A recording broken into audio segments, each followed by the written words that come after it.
Bonjour à tous, on se retrouve aujourd'hui pour un nouveau tutoriel du montage du pantalon Athena qui va compléter la robe Athena que vous avez déjà peut-être cousue pour pouvoir réaliser une combinaison. Donc, je vais vous montrer dans les étapes pas à pas du montage du pantalon. Et par la suite, on va juste monter le haut que vous pouvez faire avec version cache-cœur que nous avons réalisé ensemble. Sinon, je vous mets en lien également le vidéo du montage pour pouvoir réaliser un dos plein. Si toutefois vous préférez pour cet hiver une autre finition du haut pour votre combinaison, vous pouvez réaliser un haut comme ceci. Avant de coudre combinaison Athena, je vous conseille vivement reprendre votre tour de hanche pour pouvoir bien définir la taille qu'il faudra choisir pour coudre le bas du Athena. Vous allez trouver dans la notice sur les tableaux de taille le tableau vêtements finis du pantalon. Dans ce cas-là, vous allez pouvoir lire les largeurs finies pour chaque taille au niveau du hanche. Ceci va vous vraiment permettre de faire le bon choix de taille du pantalon. Avec Cindy, nous n'avons pas voulu créer un pantalon beaucoup trop large car le volume il est déjà assez important au niveau de la poitrine et du haut du vêtement. Donc, on essayait vraiment ajuster au maximum par rapport des tailles pour qu'on trouve quelque chose au niveau des hanches à peu près de corps. Et vous avez dans le choix de pantalon, vous pouvez coudre une version ajustée du pantalon ou la version large. Donc, vous avez deux traits qui vont vous permettre de définir si vous coupez la version ajustée du pantalon ou vous restez dans la longueur droite et avoir un pantalon large. Deuxième point important pour coudre ce pantalon, le haut de Athena, c'est une taille haute. Donc, nous avons conçu un pantalon également de taille haute. En fonction de votre stature, vous allez pouvoir coudre votre pantalon. Donc, ici, j'ai marqué pour une indication une stature de 1,60 m. Le patron, il est conçu pour une personne de 1,65 m. Donc, si toutefois vous avez 1,63 m, je vous conseille vivement de rajouter 3 cm ici pour pouvoir coudre votre pantalon. Si vous êtes à moins de 1,60 m, vous pouvez en premier temps couper dans 1,60 m et faire un ajustement par la suite. Sinon, vous pouvez également descendre un peu de 1-2 cm pour pouvoir ajuster à votre taille. Allez, c'est parti. Pour réaliser les pantalons, vous allez découper 2 pantalons devant et 2 pantalons du dos. Si vous souhaitez, vous pouvez réaliser la version avec des poches. Si vous ne souhaitez pas, vous n'êtes pas obligé. Vous pouvez sauter l'étape du pose des poches et réaliser le pantalon sans poche. Donc, pour réaliser mon pantalon avec les poches, parce que je vais vous montrer ceci en tutoriel des pas à pas, je vais déposer une bande thermocollante au niveau des rentrées de poche. Donc, il faut bien rapporter l'écran des emplacements des poches parce que ceci va être très important au moment qu'on va coudre notre poche. Donc, vous préparez ça. Et ce que je vais faire, que je vais venir surjeter tous les côtés de mon pantalon pour avoir quelque chose de propre à travailler. Et je vais faire la même chose pour les pantalons devant et pour les pantalons du dos. Donc, c'est parti. On va réaliser le bas du pantalon. Donc, la même chose, il faudra faire pour les deux jambes. Donc, je vais commencer à monter la première jambe et il faudra faire la même chose pour la deuxième jambe. Donc, j'ai pris avec moi le pantalon du dos. Le pantalon du dos, la fourche, elle va être plus longue ici et plus courte pour les pantalons de devant. Je les mets côte à côte. Comme ça, ça va être plus simple. Et là, je vais venir d'abord placer mes poches endroit contre endroit. Donc, pour les poches, vous allez repérer les deux repères qui vont vous montrer la ouverture des poches. Donc, il faut les bien cranter vis-à-vis du patron. Donc, ce que je fais ici et ici. et vous avez les mêmes repères sur la poche. Donc tout simplement, je viens positionner les deux poches endroit contre endroit en alignant les repères de la poche. Hop. Et je viens épingler.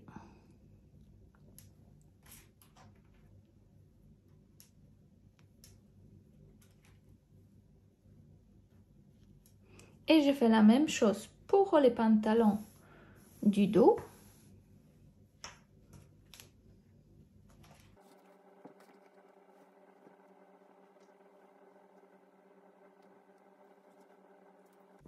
Et là, je vais venir piquer ma poche au pantalon devant et au pantalon du dos, juste à 1 cm du bord, mais vraiment entre les deux repères qu'on a cranté vis-à-vis du patron. C'est-à-dire que je vais venir piquer à partir de mon trait, à partir de mon cran, je viendrai piquer tout long jusqu'au l'écran du haut. Et la même chose pour l'autre poche, je repère mon cran de rentrée de poche, je pique tout long à 1 cm du bord jusqu'au l'écran du bas où il y a l'ouverture de la poche. Et je fais la même chose pour l'autre jambe. Et voici ce que ça donne une fois les poches sont cousues. Donc je vais vous faire un petit zoom. Donc je vais réaliser avec un fil rose pour que vous voyez un peu mieux. Donc vous voyez, j'en ai mon cran rentrée de poche ici et là, et du coup j'ai vraiment cousu entre les deux. Donc je cousu ceci pour ma première jambe. Donc je cousu pantalon dos, pantalon devant. Je fais la même chose du coup en même temps pour ma deuxième jambe.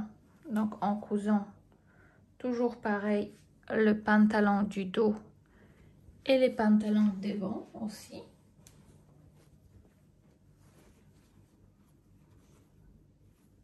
Hop. Et maintenant ce qu'il faudra faire, c'est venir repasser, ouvrir cette couture là pour la bien aplatir, pour que les poches ils se positionnent facilement. Donc là je vais venir vraiment et aplatir la poche sur côté pour qu'elle soit bien plaquée. J'ai repassé ma poche. Donc maintenant la couture elle est aplatie. Ici j'obtiens un bord qui est beaucoup plus joli. Et maintenant je vais venir placer sur mon pantalon de devant mon pantalon du dos. Donc les pantalons du dos, vous avez la fourche qui est plus longue au niveau du bas, mais également il va être légèrement plus large que les pantalons de devant. Et là je vais venir positionner endroit contre endroit l'ensemble. Donc je vais d'abord épingler l'ensemble.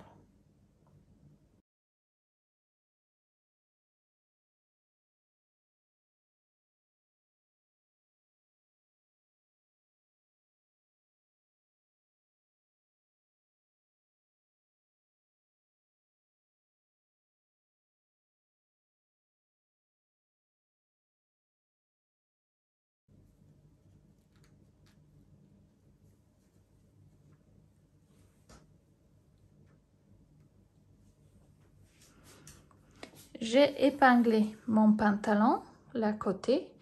Du coup, maintenant, je pourrais venir piquer les bords de mon pantalon.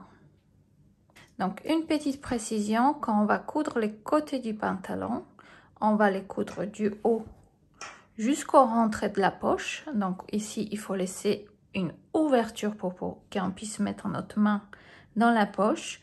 Mais ce qui va être important à faire, c'est quand je vais coudre ici, je vais arriver à peu près à 5 mm après ma dernière piqûre de la ouverture des poches.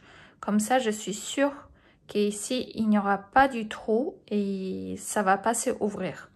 Donc, je parte ici et je fais 2 points en arrière à 5 mm juste à côté ma première couture où je fixais ma poche. Et c'est pareil au niveau du bas. J'en ai ma dernière pointe de la poche qui est juste là. Et là, c'est pareil, je vais venir coudre à 5 mm, un peu plus haut, ici.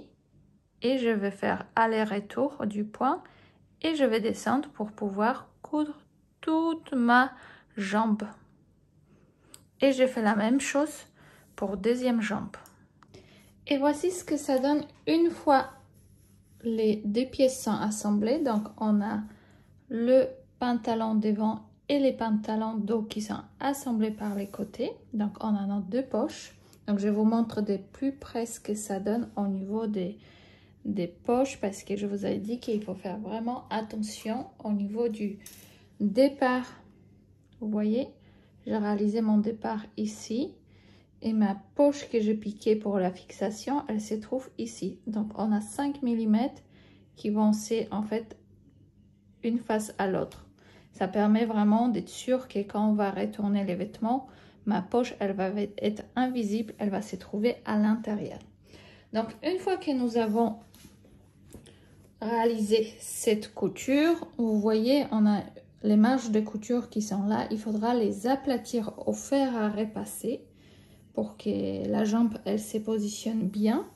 J'ai repassé mes marges de couture ici pour ouvrir et aplatir les côtés de ma jambe. Donc ça c'est très important à faire. Et maintenant on va placer nos poches sur le devant du pantalon. Donc mon pantalon devant c'est là où il y a ma fourche plus courte. Je fais tomber mes deux poches ici. Hop. Et pour que cette partie là se positionne bien et ici reste ouverte, je vais venir tout simplement cranter la marge de couture juste ici.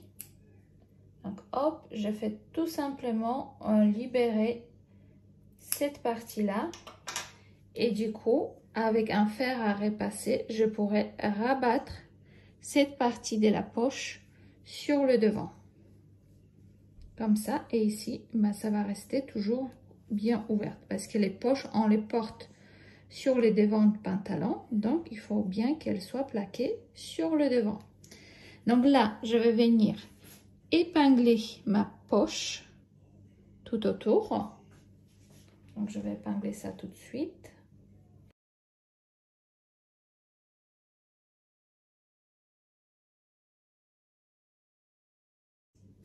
Donc ma poche elle est épinglée. Et là je vais venir coudre mes deux poches entre elles à 1 cm du bord tout autour. Et pour commencer la couture de ma poche, je vais venir vraiment commencer ma piqûre juste ici devant ma première piqûre auquel j'ai fixé ma poche au pantalon. Donc pas là où il y a la couture des côtés, mais vraiment la première piqûre qui me faisait la fixation de la poche au pantalon. Donc je vais venir me positionner ici, je vais pointer mon aiguille et je vais venir piquer tout autour de la poche et je vais les surjeter. Et voici ce que ça donne une fois la poche elle est montée. Donc je surjette l'ensemble, tout est repassé et plaqué. Donc là c'est fait. Et pour la deuxième jambe, je procédais de même manière avec la même poche. Je surjetais le bas de la poche. Et maintenant, on peut passer en assemblage de entrejambes. Donc, pour chaque jambe, il faudra qu'on place endroit contre endroit cette partie-là. Hop. Et on va épingler la partie qui part du fourche du pantalon jusqu'au bas du pantalon. Donc là, on va venir tout simplement épingler l'ensemble.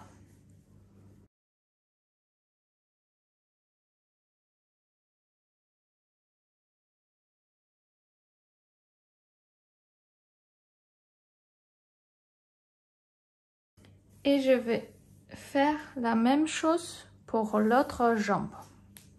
je mets ça de côté.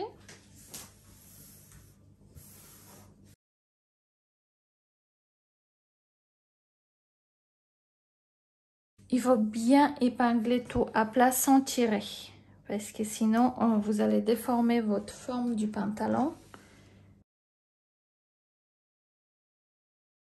Maintenant que j'ai épinglé entre jambes de deux jambes de mes pantalons, je vais venir piquer à 1 cm du bord en piqûre droite toute cette partie là.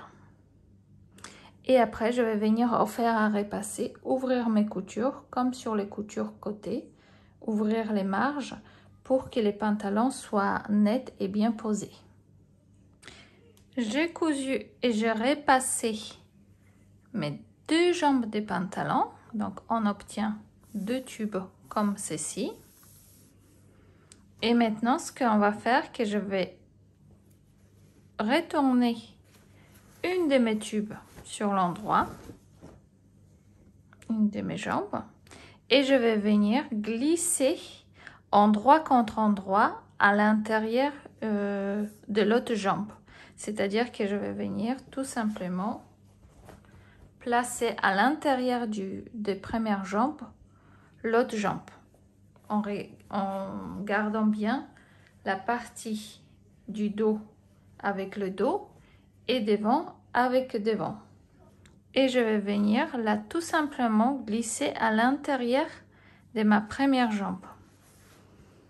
Donc vous vérifiez bien, mais normalement ça devrait que bien tomber, que vous allez vous retrouver endroit contre endroit ici. Donc là il faudra mettre au moins deux épingles parce que ça c'est notre fourche pour qu'elle soit vraiment bien faite. Hop. Et là, vous devrez avoir le pantalon du dos avec le pantalon du dos. Et on épingle.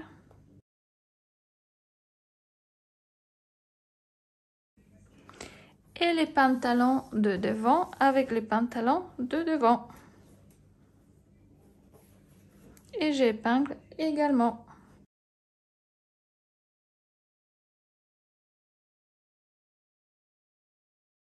Donc, une fois que j'ai épinglé ma tube, mes deux tubes, comme je dis, on obtient quelque chose comme ça.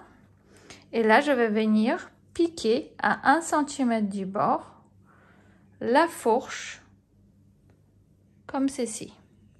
Et je vais venir aplatir ces coutures, comme je fais ici, au fer à repasser pour qu'elles soient bien à plat. Nous avons réalisé les pantalons, donc avec les poches prises dans la couture des côtés.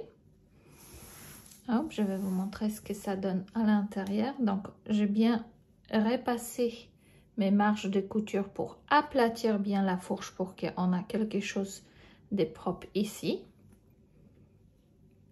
Et je me suis épinglée et j'ai épinglé une épingle pour bien montrer que ceci, ça va être mon pantalon côté droite sur lequel je vais monter comme pour la Athéna mon cache-cœur droite en première. Donc là, pour monter notre cache-cœur Athéna, on va tout simplement d'abord passer les pantalons sur l'envers. Donc on les file sur l'envers. C'est la même façon de montage comme pour la jupe. Et du coup, on va insérer à l'intérieur notre haut de même manière qu'on a procédé pour la robe. Donc là, je me suis préparé mon haut.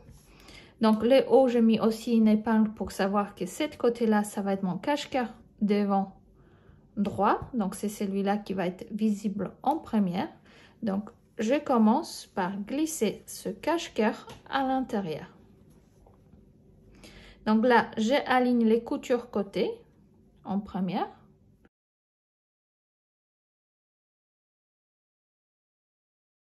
J'aligne mon crante de devant avec ma fourche de devant. Donc notre repère, il se trouve maintenant la fourche.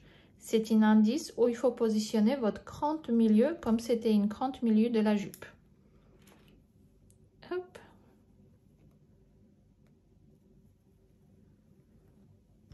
Et je continue avec le haut. Alors pour cette robe là, je montais une en entier, le dos en entier. Donc je vais vous montrer sur un vidéo à part comment on monte le dos avec le dos en entier, comment modifier le patron. Mais si toutefois vous avez deux cache-cœurs, vous procédez de même manière que pour la robe.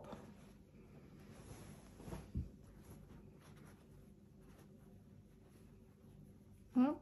Et du coup, mon cran de milieu, il va se trouver avec ma fourche du pantalon du dos. Hop. Et je fais répartir la reste ici.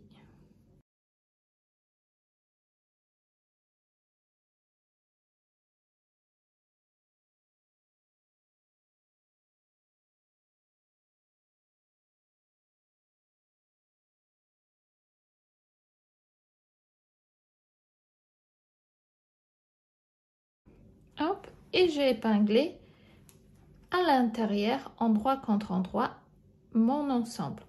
Donc maintenant, la seule chose qu'il faudra faire, c'est que je vais piquer avec un point droite tout autour. Et avant de poser vraiment élastique et surjeter ce bord, tout simplement essayez sur vous les combis, le tombé, la largeur du fourche entre vos jambes. Si tout va bien, bah, vous surjetez et vous mettez l'élastique. Donc, une fois que j'ai vérifié ma taille de mon pantalon avec le haut qui m'allait bien, j'ai tout simplement venu surjeter les bords. Donc, en fait, j'ai pris les coutures ensemble et par-dessus, on va poser de même manière que pour la robe Athena, l'élastique sur les marges de couture.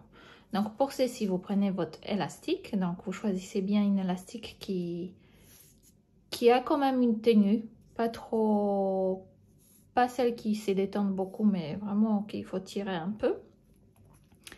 Et là, on va la diviser en deux, comme pour la robe. Hop. Et après, on fait encore en deux.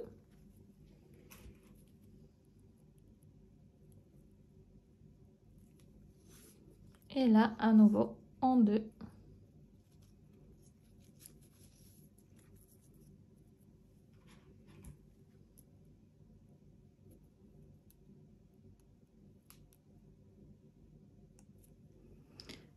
Et du coup, j'obtiens 4 parts égales pour pouvoir positionner ici. Donc là, je vais tout simplement venir positionner sur le côté. Je vais commencer par le côté. Je vais positionner mon élastique et je vais commencer à coudre avec un aller-retour point droite, 3 petites points et après, je vais tirer avec un point zigzag et je vais positionner mon premier repère avec mon repère du fourche milieu. Donc hop, je vais tenir la élastique tendue et je vais venir piquer comme ça avec un zigzag. Et comme ça, je fais tout le tour du mon pantalon. À présent, notre combinaison est terminée. J'ai posé élastique à l'intérieur de la taille sur les surjets au niveau de la taille en réalisant un zigzag. Donc, il ne faut pas hésiter vraiment de tirer sur élastique pour obtenir quelque chose bien français au niveau de la taille. Et ce qui va nous rester à faire, ça va être vraiment juste la petite finition, réaliser les ourlets du pantalon. Donc là, c'est pareil, il faudra que d'abord vous essayiez votre pantalon sur vous pour voir si la longueur vous convient ou il faut raccourcir la jambe. Et sinon, vous réalisez 2 fois 1 cm de repli pour avoir le ourlet du bas et vous piquez avec une piqûre droite tout autour de la jambe.